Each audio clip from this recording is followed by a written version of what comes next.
வாழ்க வளமுடன். இன்றைக்கு நிச்சயமாய் எல்லாருக்குமே தெரிஞ்ச ஃபேஸ்புக். இந்த ஃபேஸ்புக்கினுடைய சிஇஓ அவர் மார்க் ஜக்கன்பர்க்.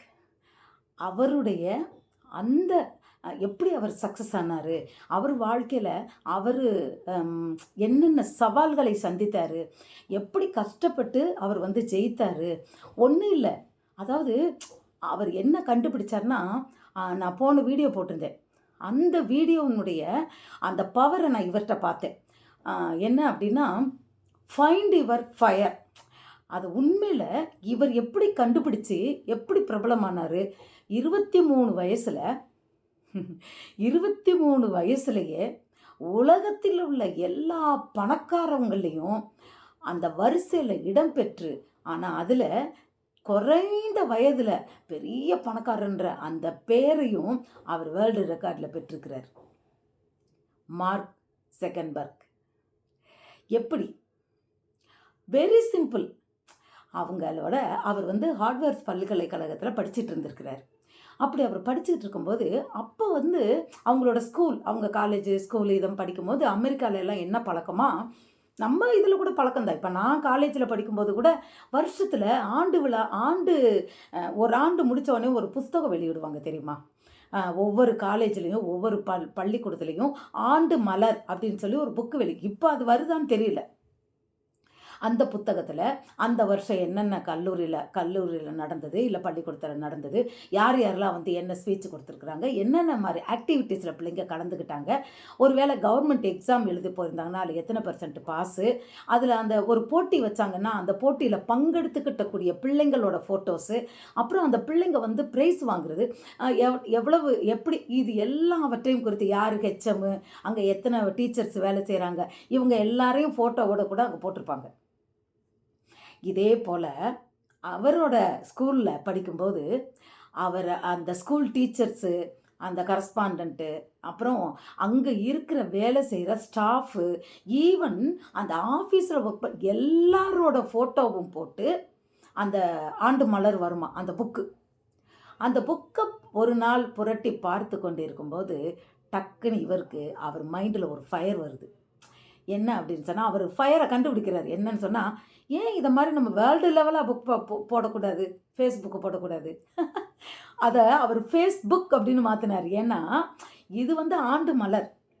அப்போ அவர் ஃபேஸ்புக் அப்படின்னா எல்லாரோட முகமும் அதில் தெரியும் இல்லையா? அப்படி நான் புக்கை போடுறேன். ஆனால் ஆக்சுவலாக அது புக்கு கிடையாது.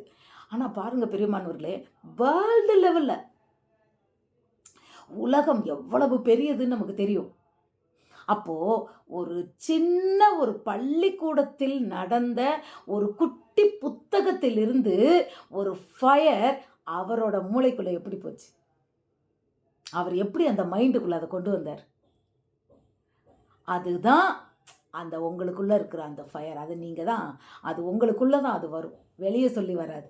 அவர் அதை கண்டுபிடிச்ச உடனே போய் என்ன சொல்கிறாரு, 3 ஃப்ரெண்ட்ஸை கூப்பிட்றாரு. அப்போ சின்ன பையன் தானே. அப்போ ஃப்ரெண்ட்ஸை கூப்பிட்டு, ஏய் இந்த மாதிரி எனக்கு தோணுதுப்பா, நீங்களாம் கூட வர்றீங்களான்னா அவங்களும் பார்த்துட்டு ஓகே பண்ணலாம் அப்படின்னு சொல்லி அவங்க வர்றாங்க. அப்போ அந்த 3 பேரோட வேலையே என்னென்னா மற்றதெல்லாம் கிடையாது, வெறும் இந்த வேலை பார்க்குறாங்க. அப்போ கல்லூரியில் போய் சேர்றாங்க. அப்போ கல்லூரியில் சேரும்போது அவங்களுக்கு முடியலை. ஏன்னா இந்த வேலையும் பார்த்துட்டு அந்த இதுவும் பண்ண முடியலைல்ல. அப்போது இவங்க கொஞ்சம் கொஞ்சமாக டெவலப் பண்ணி முன்னேறி வந்துக்கிட்டு இருக்கும்போது கல்லூரி படிப்பை அவங்க விட்டுட்டாங்க. அந்த பட்டம் ஹார்வர்ட்ஸ் யூனிவர்சிட்டியில் போய் சேர்ந்தாராம். அது நம்பர் 1 காலேஜ் யூனிவர்சிட்டி இந்த வேர்ல்டு. அதில் படிச்சுக்கிட்டு போன பையன் அதை கூட விட்டுட்டு தன்னுடைய லட்சியத்தில் அவர் அடையும்படியாய் அதில் குறிக்கோள் நோக்கி ஓடினார், ஜெயித்தார். இன்றைக்கும் அவர் தான் செய்வோம், அவர் தான் ஜெயிக்கிறார். அந்த ஃபேஸ்புக் மட்டும் இல்லை, இப்போது இன்ஸ்டாகிராம்ன்றது, வாட்ஸ்அப்ன்றது, இது எல்லாமே என்னமோ த்ரெட்டிங்னு ஒன்று வருது, இது நம்மகிட்ட இல்லை. இது எல்லாமே அவருடைய அந்த கண்டுபிடிப்பினால் வந்த ஒரு இது. ஒன்னொன்றுக்கு ஒவ்வொரு பேர் பாருங்கள். இன்ஸ்டாகிராம்னு ஒன்று வச்சுக்கிட்டாரு, இதன்னு ஒன்று வச்சுக்கிட்டாரு, ஃபேஸ்புக்குன்னு ஒன்று வச்சுக்கிட்டாங்க. அப்புறம் இப்போ வாட்ஸ்அப்பை இந்த லெவலுக்கு கொண்டு வராங்க. இப்படியாய் அவர் அதை அப்போது எப்படி ஒரு ஸ்டூடெண்ட்டு இதில் இன்வால்வ் ஆகி இவ்வளவு இதாக வர முடியும்? 23 வயசில் சாதிச்சிட்டாராம். இன்றைக்கு நமக்கு 60 வயசுலயே நம்ம சாதிக்க முடியாம உட்காந்துக்கிட்டு இருக்கோம். 40 வயசுல சாதிக்க முடியாம உட்காந்துக்கிட்டு இருக்கோம். ஏன்னா, அந்த ஃபயர் நம்மட்ட இல்ல. ஃபயர் இருந்தா தானே வேகும். சொன்னேன்ல, நெருப்பு இருந்தா தான் சமையல் பண்ண முடியும். உங்களுக்குள்ள அந்த வெறி, அந்த ஃபயர் இருந்தா தான் ஜெயிக்க முடியும். இவர்ட்ட அந்த ஃபயர் இருந்தது. அது மட்டும் இல்ல, அப்படியே போயிடலாம் வந்துரல. சேலஞ்ச். இவர் அந்த அந்த விஷயத்த கொண்டு வந்தவுடனே, அவங்க கொஞ்சம் பேர் என்ன பண்ணாங்களாம், "இது எங்களோட கண்டுபிடிப்பு. இது நாங்க கண்டுபிடிச்சத நீங்க வந்து யூஸ் பண்றீங்க. இத நாங்க விடமாட்டோம்னு" சொல்லி உங்க மேல கோர்ட்ல கேஸ் போட்டாங்களாம். இப்ப இவர் சவால எப்படி சந்திக்கிறாரு பாருங்க. பல வகையான சவால். காசு இல்ல. அது பெரிய பெரிய இம்ப்ளிமெண்ட் பண்ணணும்னா எக்கச்சக்கமா அவங்களுக்கு வந்து பணம் தேவைப்படும். இது சும்மா லேசான காரியம் இல்ல. அப்போ வேர்ல்டு லெவல்ல நான் வந்து இத கொண்டு வரேன்னா, அது சாதனைக்கணும். அதாவது சவால்கள் நிறைந்த ஒரு வேலை தான். ஆனா, அந்த சவால்களை சந்தித்தார். எப்பல்லாம் அவருக்கு அந்த இடையூறு வருதோ, அதெல்லாம் அவரு கண்டுக்கல. அதையும் மேற்கொண்டு வந்தார். அது மாத்திரம் இல்ல, நெறைய பேர் வந்து இவர குறித்து என்ன சொன்னாங்களாம், பேரண்ட்ஸ் நெறைய மீட்டிங் போட்டு, "உன்னால என் பிள்ளைங்கலாம் கெட்டு போயிட்டாங்க." ஏன்னா Facebookல கண்டதையும் படிச்சு, படிச்சு என் பிள்ளைங்க படிப்பு போயிருச்சு. என் பிள்ளைங்க வந்து அவங்க வாழ்க்கையே இந்த மாரி போயிருச்சுன்னு சொல்லி, அகைன்ஸ்ட்டா இவருக்கு வந்து நெறையா அவர் போன இடங்கள்ல இவருக்கு எதிர்ப்பு வருதாம். அப்ப அவங்கட்டலாம் என்ன சொன்னாராம் தெரியுமா? மன்னிப்பு கேட்டாராம். அந்த தாழ்மைய பார்த்தீங்களா? நான் முதல்லயே போட்டிருந்தேனா?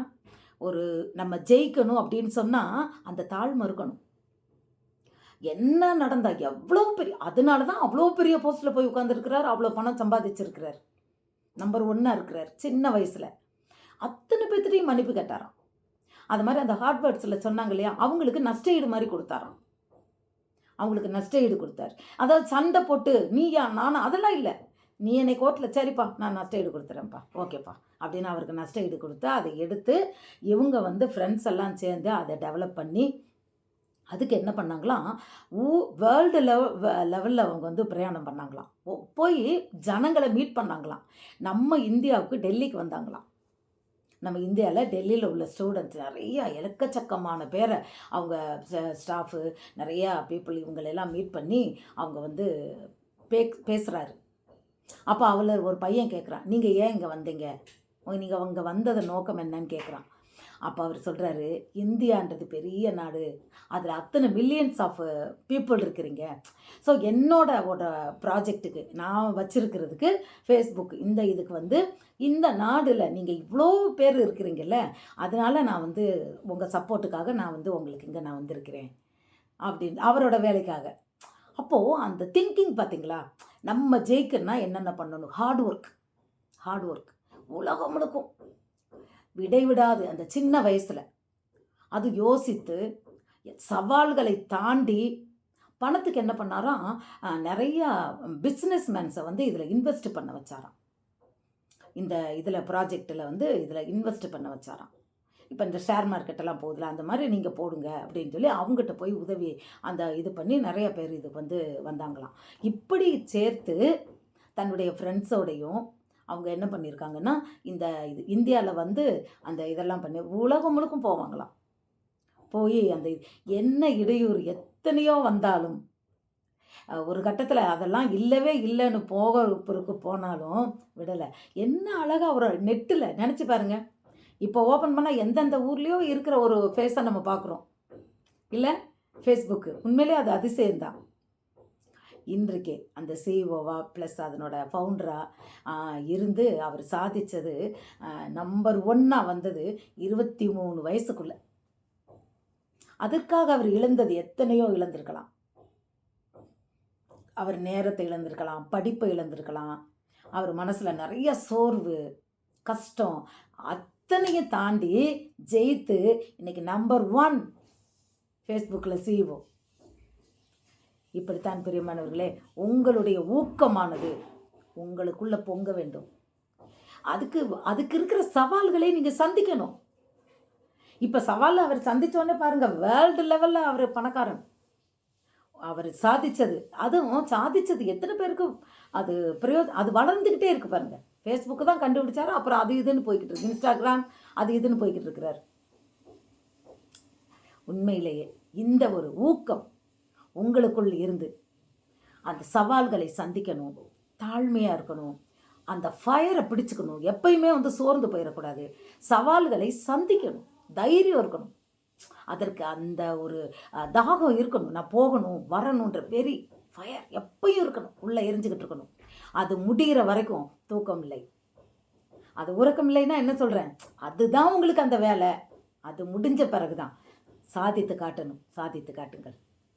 நீங்களும் வேர்ல்டு லெவலில் வாங்க, ஜெயிக்க முடியும். நமக்கும் அந்த பையனுக்கு கொடுத்த அதே மூளை தான் நமக்கும் இருக்குது, நமக்கு வித்தியாசமாக இல்லை இல்லையா? ஆனால் அதை அவன் பயன்படுத்தினான். நம்ம பயன்படுத்தணும், நம்ம நேரத்தை பயன்படுத்தணும், நம்மளுடைய அந்த மூளையை நம்ம பயன்படுத்தணும். என்னென்ன காரியத்தில் நம்ம எப்படி நடந்துக்கணும்னு ஒன்று சொல்கிறேன், என்னைக்கு மற்றவங்களோட கோஆப்ரேட் பண்ண முடியலையோ அன்னைக்கு நீங்கள் ஜெயிக்கவே முடியாது. மற்றவர்களோடு நீங்கள் இணக்கம் இல்லாதவர்களாக இருந்தீங்கன்னா உங்களால் ஜெயிக்க முடியாது. அவர் 3 ஃப்ரெண்ட்ஸோட தான் சேர்ந்து பண்ணியிருக்கிறார். எத்தனை பிரச்சனை வந்திருக்கும், எத்தனை எல்லாம் இது வந்திருக்கும் பாருங்கள். ஆனால் ஜெயித்தார். பிரச்சனைன்னு சொன்னவங்களை ஏய் நான் அப்படி தான் போடுவேன், இஷ்டம் இருந்தால் உன் பிள்ளையை பார்க்க சொல்லு, இல்லைன்னா உன் பிள்ளையை யார் ஃபேஸ்புக் பார்க்க சொன்னா, நீ ஏன் கொடுக்குற, அப்படி சொல்லலை, மன்னிப்பு கேட்குறாரு. பார்த்தீங்களா? இது எல்லாவற்றையும் நாம் அவரிடமிருந்து கற்றுக்கொள்ள வேண்டும். நிச்சயமாக நீங்கள் வருவீங்க, ஜெயிப்பீங்க. ஜெயிக்கிறதுக்கு என்னோட வாழ்த்துக்கள். God bless you.